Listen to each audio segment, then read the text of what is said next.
Do you know where Whang-Od is? Are you looking for a tattoo artist? Yeah, tattoo. Baguio. That's up north, right? Yeah. Okay, thank you.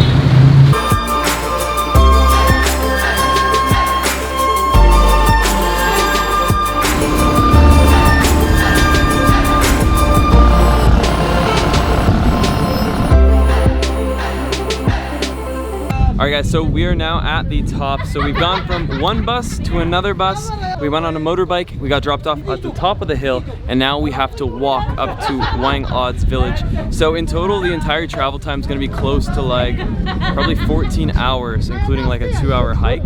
And yeah, this is our guide here. He's gonna be showing us around. You need a guide to go to the village.